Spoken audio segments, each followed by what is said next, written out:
Hello बच्चों, आज हम लोग पढ़ेंगे रेडिएशन वाला टॉपिक। रेडिएशन यानी मोड ऑफ हीट ट्रांसफर। जैसे 3 मोड ऑफ हीट ट्रांसफर थे, कंडक्शन, कन्वेक्शन, रेडिएशन। इसमें से कंडक्शन हमने डिटेल में पढ़ लिया लास्ट तीनों चारों लेक्चर में। अब हम लोग रेडिएशन पढ़ने जा रहे हैं। तो रेडिएशन यानी जैसे कोई भी बॉडी ले ली, फॉर एग्जाम्पल आप सन कंसिडर कर लो। पहला पॉइंट आपको यह है कि 0 केल्विन के टेम्परेचर पे कोई भी बॉडी किसी भी हीट को रिलीज नहीं करता। आपको मैं 10 से 15 ऑब्जेक्टिव क्वेश्चन बताऊंगा जो थ्योरेटिकली ऑब्जेक्टिव क्वेश्चन फ्रेम हो सकते हैं। पहला पॉइंट, 0 केल्विन के टेम्परेचर पे किसी भी बॉडी के पूरे एटम्स क्लोजली पैक रहते हैं, इनमें कोई भी वाइब्रेशन नहीं रहता। 0 केल्विन पे gas molecule, liquid molecule exist ही नहीं करते। रहता तो सॉलिड है, और सॉलिड भी रहता है परफेक्टली पैक्ड। तो इनके मॉलिक्यूल या एटम्स या पार्टिकल में कोई भी वाइब्रेशन नहीं रहते। सो अगर कोई वाइब्रेशन नहीं है तो कोई भी वेव इससे इमिट नहीं होती। बट जैसे ही आप टेम्परेचर को बढ़ाओगे तो आपके चार्ज पार्टिकल, एटम रहे, मॉलिक्यूल्स रहे, आयंस रहे, पार्टिकल्स रहे, ये वाइब्रेट होना स्टार्ट करते, और due to vibration they start emitting the waves of different wavelength. अब जैसे मैं टेम्परेचर बढ़ाऊंगा तो इससे बड़ी वेव भी निकलेगी, छोटी वेव भी निकलेगी, ये और भी छोटी वेव निकलेगी, और भी बड़ी वेव निकलेगी, ऐसे। यानी 0 केल्विन पे नो हीट रेडिएशन, किसी भी टाइप का रेडिएशन नहीं है। जैसे टेम्परेचर बढ़ाना चालू कर दिया उससे वेव निकलना चालू होगी। बेटा अगर आपका टेम्परेचर बहुत ज्यादा कर तो टेम्परेचर अगर बहुत ज्यादा हो गया तो वाइब्रेशन बहुत ज्यादा होगा, और अगर ज्यादा वाइब्रेट होगा तो वेवलेंथ छोटी बनेगी, क्योंकि इसे कहते हैं बेटा ज्यादा वाइब्रेशन होना। अगर आपने एक रस्सी को पकड़ लिया और रस्सी को ऐसे वाइब्रेट कराया तो नजदीक नजदीक में बनते, यानी वेवलेंथ छोटी बनती। सो ये वेवलेंथ छोटी बनेगी, यानी अगर टेम्परेचर बढ़ा तो atom vibrate with more frequency, frequency बढ़ेगी, और वेवलेंथ आपकी घटेगी, छोटी वेवलेंथ रहेगी। ये ऐसे। तो ये वाला आपका नेक्स्ट ऑब्जेक्टिव क्वेश्चन। अब 3 पॉइंट हमने पढ़ लिए। 0 केल्विन पे नो रेडिएशन, टेम्परेचर बढ़ा तो वेवलेंथ इमिट हो गए। थर्ड पॉइंट, टेम्परेचर ज्यादा बढ़ेगा तो फ्रीक्वेंसी बढ़ेगी, एटम के वाइब्रेट होंगे ज्यादा, फ्रीक्वेंसी बढ़ी तो वेवलेंथ घटी। ये नेक्स्ट पॉइंट याद रखना। इसके बाद अब बेटा जैसे सन मान लिया, यहां से वेवलेंथ देखना आप, रेंजेस, और कितने वेव्स इमिट हो सकते हैं। तो 0 वेवलेंथ से लेके इंफिनिटी तक ऐसे बहुत से वेवलेंथ के रेंजेस रह सकते हैं। जैसे यहां से वेव्स इमिट हो रही मान लो T टेम्परेचर पे, तो छोटी वेवलेंथ, बड़ी वेवलेंथ, और बड़ी वेवलेंथ, ऐसे रहता है। So any body at any temperature except 0 kelvin emit the waves of all ranges. 0 wavelength से लेके इंफिनिटी तक की भी वेवलेंथ इमिट कर सकता है। ठीक है, ये वाला नेक्स्ट पॉइंट याद रखना। इसके बाद अब ये जो वेव इमिट होती है, मैंने ऐसे वेव्स का डिजाइन बनाया, यहां पे पैटर्न बनाया। बेटा यहां से लेके यहां तक की वेवलेंथ, ये लैम्डा इंक्रीजिंग बता रहा हूं मैं। लैम्डा इंक्रीज हो रहा होगा तो फ्रीक्वेंसी घटेगी, लैम्डा इंक्रीज, फ्रीक्वेंसी डिक्रीज। बेटा ये वाला जो वेवलेंथ है, ये मान लो 4000 एंगस्ट्रॉम यूनिट है, और ये वाला वेवलेंथ मान लो यहां का 8000 एंगस्ट्रॉम यूनिट। तो इनके बीच में जो रेंज रहती है, वेवलेंथ की रेंजेस, इसे VIBGYOR विजिबल रेस कहते हैं, बाल्मर सीरीज। यहां वॉयलेट कलर, ये बाद में ऐसे करते करते आपका रेड कलर तक जाओगे, violet, indigo, blue, green, yellow, orange, red. So red की वेवलेंथ सबसे ज्यादा रहती है विजिबल रेज में। रेड के बाद अगर आप जा रहे हो तो इंफ्रारेड रेज रहते हैं, इंफ्रारेड रेज। और वॉयलेट के पहले अगर आप जाओगे तो ये अल्ट्रा वॉयलेट रेज रहते हैं, ये आप याद रखना। विजिबल रेज यानी क्या, जो हमें दिखाई देते हैं, यानी light. So light is a visible rays. उसके क्या रहता है, V I B G Y O R, ऐसे अलग अलग कलर्स रहते हैं। इसकी वेवलेंथ अप्रोक्सीमेटली 4000 से लेके 8000 तक रहते हैं। 8000 के आगे अगर आप जा रहे हो तो ये इंफ्रारेड रेडिएशन है। हीट कैरी करने वाली वेव इसके बाद वाली होती है। हीट रेडिएशन, ये था बेटा लाइट, और ये हीट। तो हीट को रेडिएट करने वाली वेव, उसकी वेवलेंथ 8000 से आगे रहती है, यानी 7800 एंगस्ट्रॉम यूनिट से आगे, अप्रोक्सीमेटली 8000 से आगे। तो कहां तक रहता है, 4 × 10⁻⁻4 मीटर तक। ये रेंज में जो वेवलेंथ होती है ये पूरी इंफ्रारेड रेज कहलाती। सो ये इंफ्रारेड रेज बेटा, यही आपकी हीट रेडिएशन है। तो अगर आपको पूछा जाए कि बॉडी हीट रेडिएट कर रही है तो उसकी वेवलेंथ कितनी होती है, सो उसकी वेवलेंथ ये 7.8 × 10⁻⁻7 मीटर से लेके 4 × 10⁻⁻4 मीटर तक। ये वेवलेंथ जो रहती है इन्हें इंफ्रारेड रेडिएशन कहते हैं, और ये आपका हीट रेडिएशन में आता। सो हीट रेडिएशन का दूसरा नाम इंफ्रारेड रेज भी आप कह सकते हो। ठीक है, इसके बाद का ये लिखा हुआ है 0 केल्विन पे कुछ भी हीट इमिट नहीं होती, टेम्परेचर बढ़ाओगे तो फिर वेवलेंथ इमिट होती है। ये कंसेप्ट आपको किसने कहा, मैक्सवेल ने। सो according to Maxwell, when any charge particle vibrate then it emit the wave, and that wave is nothing but electromagnetic waves. अब इलेक्ट्रोमैग्नेटिक वेव क्या रहता है, तो ये देखो ना, ये मान लो आपका इलेक्ट्रिक वेव यानी इलेक्ट्रिक फील्ड, ठीक है, और इसको परपेंडिकुलर आएगी मैग्नेटिक फील्ड। अगर मैंने ये एक्स वाई और जेड एक्सिस ले लिया, ये देखो ना, ये एक्स हो गया, ये वाई हो गया, ये जेड हो गया। सो ये हो गया अपना मैग्नेटिक फील्ड बी, ठीक है, ये हो गया आपका इलेक्ट्रिक फील्ड। सो इलेक्ट्रिक फील्ड ऐसे वाइब्रेट हो रही है, सो इलेक्ट्रिक फील्ड का वाइब्रेशन ये हुआ, जबकि मैग्नेटिक फील्ड का वाइब्रेशन ऐसा आ रहा है इस प्लेन में। इसे आप डॉट से दिखा सकते हो, ये हो गया मैग्नेटिक फील्ड, ये हो गया इलेक्ट्रिक फील्ड। ये लाइट ऐसे वाइब्रेट हो रही है, दैट इज इलेक्ट्रिक फील्ड। ये ऐसे वाइब्रेट हो रहा है, that is a magnetic field. Electric wave, ये ऐसे वाली इलेक्ट्रिक वेव जो ये प्लेन में वाइब्रेट हो रही, मैग्नेटिक वेव जो ऐसे वाइब्रेट होगी, ऐसे। सो ये मैग्नेटिक वेव, मैग्नेटिक वेव और इलेक्ट्रिक वेव दोनों एक दूसरे को परपेंडिकुलर रहेगा, और ये दोनों परपेंडिकुलर रहेगा डायरेक्शन ऑफ प्रोपोगेशन को। So direction of propagation is perpendicular to electric wave which is again perpendicular to the magnetic waves. So electric field और मैग्नेटिक फील्ड दोनों का कॉम्बिनेशन यानी आपका electromagnetic wave. So according to Maxwell, heat radiation is in the form of electromagnetic wave, और इसकी velocity क्या रहती है, 3 × 10⁸ मीटर पर सेकंड। ये आपका फास्टेस्ट प्रोसेस है बेटा। सन से जो इलेक्ट्रोमैग्नेटिक वेव निकली, हीट रेडिएशन, वो जब तक सामने वाली बॉडी उसको एब्जॉर्ब नहीं करती तब तक उसको हीट महसूस नहीं होता। एयर से मान लो वेव पास हो गई तो एयर या मीडियम गर्म नहीं होता, हॉट नहीं होता। जब तक वो एयर पार्टिकल या वो बॉडी उस वेव को एब्जॉर्ब नहीं करता तब तक हीट का फीलिंग नहीं आता। जैसे आप खड़े हो, सनरेज आ रहे हैं, सनरेज जब आप एब्जॉर्ब कर ले हो तो तब वो हीट का एहसास होता है, अगर वो पास हो जाए तो हीट का एहसास नहीं होता। ठीक है, इसके बाद ये हमने अलग अलग ऑब्जेक्टिव क्वेश्चन कवर किए बेटा।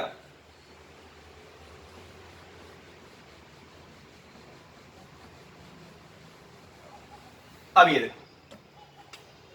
ये मान लो आप सन, यहां से जो हीट बाहर आएगी वो ऐसे फैलेगी, ये ऐसे। सो यहां पे हीट की इंटेंसिटी क्या है, यहां पे इंटेंसिटी क्या है, तो intensity is inversely proportional to the square of distance. ये डिस्टेंस ऐसे आ रहे हैं, डिस्टेंस कम है तो इंटेंसिटी ज्यादा है। इंटेंसिटी यानी क्या? Amount of energy per unit area per unit time. Per unit area per unit time पे जितनी एनर्जी आती है उसको इंटेंसिटी कहते हैं। जैसे ये एरिया ले लिया, इस एरिया पे एक सेकंड में कितनी एनर्जी आती है, यूनिट एरिया पे यूनिट टाइम में कितनी एनर्जी आती है, that is intensity. So intensity is inversely proportional to the square of the distance. ये 1 के लिए हो गया। अब यहां पे ले लेते ये वाले पॉइंट पे। So I2 is inversely proportional to D2 square. अब डिवाइड इक्वेशन 1/2 कर दो, तो I1 upon I2 equal to D2 का स्क्वायर अपॉन D1 का स्क्वायर हो जाएगा। ये फॉर्मूले को आप न्यूमेरिकल में इस्तेमाल कर सकते हो, यानी intensity is inversely proportional to D square. Next point,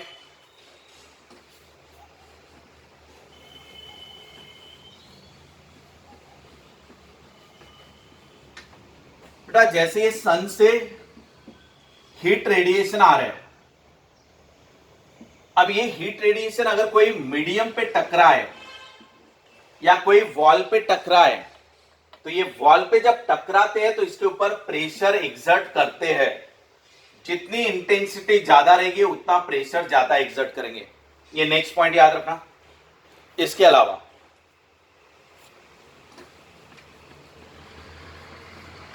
जैसे ये लाइट रे, अब मैं कह रहा हूं लाइट रे, अगर लाइट रेस को प्रिज्म से पास किया गया तो ये 7 कलर्स में स्प्लिट हो जाता है ऐसे। तो ये अलग अलग 7 कलर्स आ जाते हैं, VIBGYOR ऐसे। इसे आप लाइट का स्पेक्ट्रम कहते हो, यानी एक व्हाइट लाइट 7 कलर्स में स्प्रेड हो जाती, डिस्पर्स हो जाती, फैल जाती पूरी। अब अगर ऐसे ही प्रिज्म से, ग्लास प्रिज्म से, ग्लास का बना हुआ प्रिज्म, इससे अगर आप रेडिएशन लेते हो, हीट रेडिएशन, तो बेटा इसके वजह से स्पेक्ट्रम प्रोड्यूस नहीं होता, क्योंकि इसमें कोई फ्री इलेक्ट्रॉन्स जो रहते हैं वो हीट को एब्सॉर्ब कर लेते।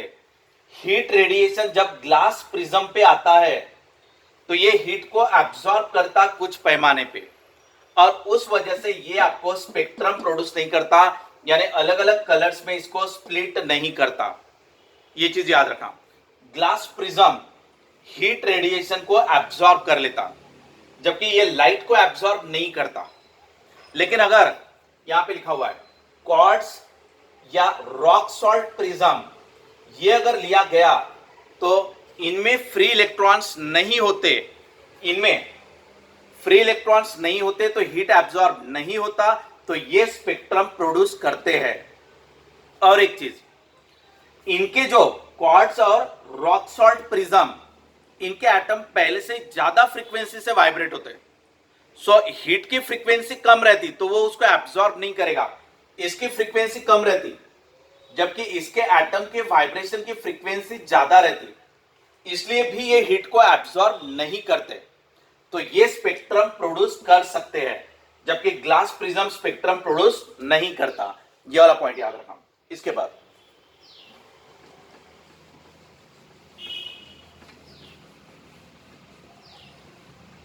अगर ये कोई बॉडी है या ये कोई रॉड है, अगर इसका टेम्परेचर बढ़ाते चले जाओ, इनका टेम्परेचर बढ़ाओ, हीट सप्लाई करो।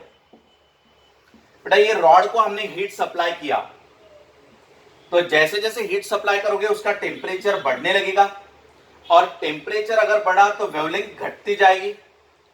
सो हायर टेम्परेचर पे वेवलेंथ कम मिलेगी, यानी ये बड़ी वेवलेंथ थी पहले, अब छोटी बनेगी, ये और भी छोटी बनेगी। ऐसे जैसे जैसे टेम्परेचर बढ़ाओगे वेवलेंथ आपकी घटती जाएगी, तो ये रॉड का कलर चेंज होते जाएगा, क्योंकि colour depends upon the wavelength.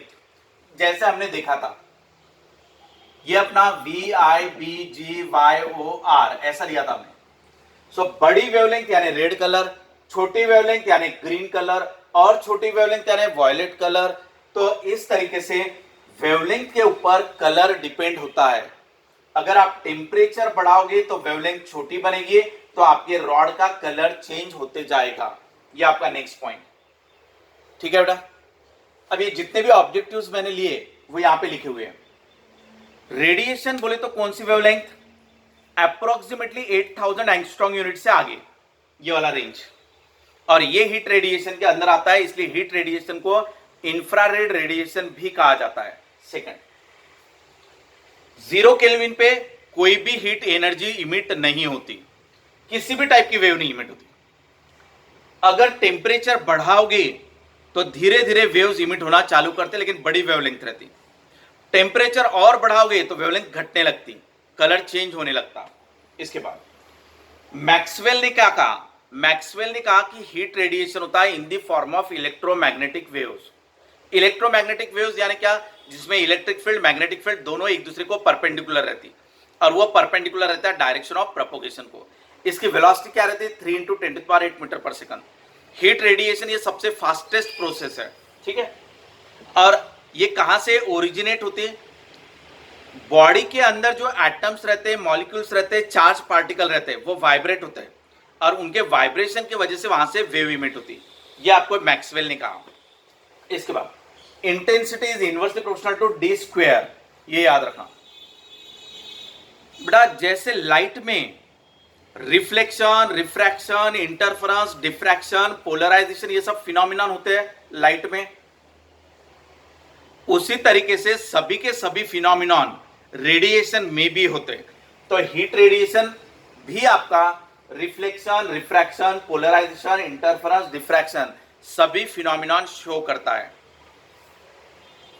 Glass prism से स्पेक्ट्रम नहीं मिलता हीट रेडिएशन के लिए, बट अगर क्वार्ट्ज रहा या तो रॉक सॉल्ट प्रिज्म रहा तो इससे आपको रेडिएशन मिलते हैं। रेडिएशन कहने का मतलब आपका स्पेक्ट्रम मिलते हैं।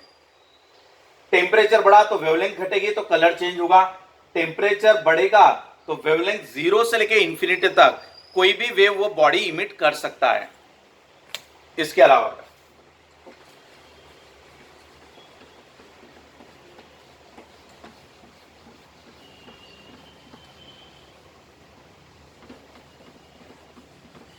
और कुछ ऑब्जेक्टिव्स देख लेते हम लोग।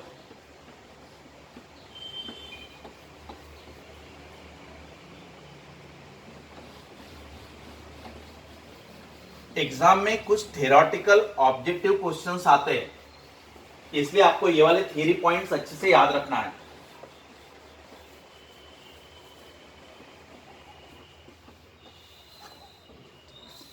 नेक्स्ट पॉइंट बेटा, अगर हमने कोई बॉडी एज्यूम कर ली, ये ऐसे, late us consider that Q be the amount of heat incident on the surface of a body। ये Q अमाउंट ऑफ हीट इसके ऊपर टकराया। Let us consider it as a 10 joule. इसको हमने 10 जूल कंसिडर कर लिया। बेटा ये जो हीट सरफेस पे टकराई, इसमें से कुछ हीट रिफ्लेक्ट हो जाएगी, इसमें से कुछ अमाउंट ऑफ हीट एब्जॉर्ब हो जाएगा, और इसमें से कुछ अमाउंट ऑफ हीट ट्रांसमिट हो जाएगा। तो आप देखना ये क्या हुआ था, इंसिडेंट रे, इंसिडेंट हीट, इसमें से ये अमाउंट ऑफ हीट रिफ्लेक्टेड, ये कितना है मान लेते 3 जूल। इसमें से कुछ अमाउंट ऑफ हीट एब्जॉर्ब हो गया, so amount of heat absorb is 2 joule, और इसमें से बचा हुआ अमाउंट ऑफ हीट ट्रांसमिट हो गया, so amount of heat transmitted is 5 joule. बराबर समझ लो।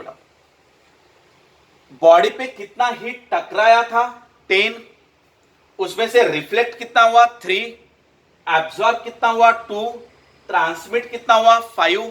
इतना समझ में आ गया। अब coefficient of absorption, coefficient of absorption A से दिखा दो, या एब्जॉर्बिंग पावर, आप उसको एब्जॉर्बिंग पावर कहो या कोफिशिएंट ऑफ एब्जॉर्प्शन कहो, यानी कितना अमाउंट ऑफ हीट एब्जॉर्ब किया, कितने में से, यानी कितना उसके ऊपर टकराया था। कोफिशिएंट ऑफ एब्जॉर्प्शन यानी एब्जॉर्बिंग पावर, यानी कितना हीट एब्जॉर्ब किया कितने में से। तो कितना एब्जॉर्ब किया 2 जूल, और टकराया कितना था, तो 10 जूल, ये वाला टकराया था। सो 10 में से 2 जूल एब्जॉर्ब किया, तो कितना एब्जॉर्ब किया, कितने में से, ये हो गया तुम्हारा कोफिशिएंट ऑफ एब्जॉर्प्शन और एब्जॉर्बिंग पावर। नाउ सेकंड बेटा, कोफिशिएंट ऑफ रिफ्लेक्शन और रिफ्लेक्टिंग पावर, यानी कैसे डिफाइन करोगे, कितना अमाउंट ऑफ हीट रिफ्लेक्ट हुआ आउट ऑफ टोटल, तो रिफ्लेक्ट कितना हुआ बेटा 3, आउट ऑफ टोटल यानी क्या 10, यानी ये कितना हो गया 0.3। सो ये हो गया तुम्हारा कोफिशिएंट ऑफ रिफ्लेक्शन।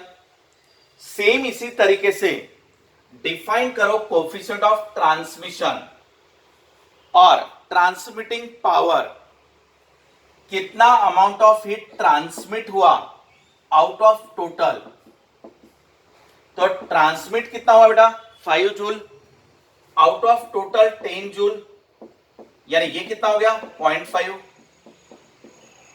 अब आप देख लो, coefficient of absorption plus coefficient of reflection plus coefficient of transmission, इन तीनों वैल्यूज को ऐड कर दो तो कितना मिलेगा 1।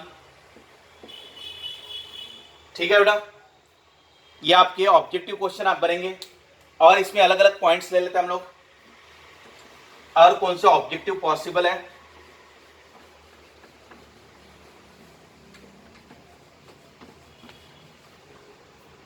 ये देखो बेटा, अगर ए की वैल्यू 0 है, आर की वैल्यू भी 0 है और टी की वैल्यू 1 है, तो इसका मतलब क्या हुआ, ना तो हीट एब्जॉर्ब हो रही है ना तो रिफ्लेक्ट हो रही है, जितनी है पूरी की पूरी हीट ट्रांसमिट हो गई, तो ये क्या कहलाएगा good transmitter. So good transmitter में टी की वैल्यू 1 रहेगी। नेक्स्ट, ए भी 0 है, टी भी 0 है और आर इक्वल टू 1 है, इसका मतलब क्या होगा, ना तो हीट एब्जॉर्ब हो रही है ना तो ट्रांसमिट हो रही है, एब्जॉर्ब भी नहीं हुई ट्रांसमिट भी नहीं हुई, पूरी की पूरी रिफ्लेक्ट हो गई, सो ये गुड रिफ्लेक्टर कहलाएगा। इसके बाद ये क्या हुआ बेटा, ना तो हीट ट्रांसमिट हो रहा है ना तो रिफ्लेक्ट हो रहा है, पूरा का पूरा एब्जॉर्ब हो गया, सो ये क्या कहलाएगा गुड एब्जॉर्बर। तो ये बॉडी रहेगी आपकी गुड एब्जॉर्बर। और एक अब लास्ट इंपॉर्टेंट पॉइंट देखना, अगर मैंने T इक्वल टू 0 ले लिया, यानी ट्रांसमिट नहीं हुआ, तो A plus R equal to क्या हो जाएगा 1, A plus R equal to 1। अब देखना, अगर बॉडी गुड एब्जॉर्बर रही, गुड एब्जॉर्बर यानी ये 0.8 है, तो ये कितना हो जाएगा 0.2, यानी अगर एब्जॉर्बिंग पावर अच्छी है तो रिफ्लेक्टिंग पावर कम हो गई। अगर मैंने एब्जॉर्प्शन कह दिया 0.3, तो ये कितना हो जाएगा 0.7। आप देख लो बेटा, अब एब्जॉर्बिंग पावर कम है तो उसका रिफ्लेक्टिंग पावर ज्यादा है, अगर रिफ्लेक्ट हो रहा है कम तो एब्जॉर्ब कर रहा है ज्यादा, इसका मतलब good absorber is a bad reflector, good absorber is bad reflector and good reflector is a bad absorber if coefficient of transmission is 0। इसी पे अगर t को 0 लिया जाए तभी ये चीज है क्लियर। ये ऐसे अलग अलग ऑब्जेक्टिव क्वेश्चन आज हम लोगों ने कवर किए बेटा। अभी मैंने जितना भी टॉपिक डिस्कस किया उसमें आराम से आपके 20 से 25 ऑब्जेक्टिव क्वेश्चन है। आप पूरे लेक्चर को ध्यान से समझना, एक बार वापस से पूरा रिवाइज कर लेना। ओके बाय बेटा, thanks to all of you.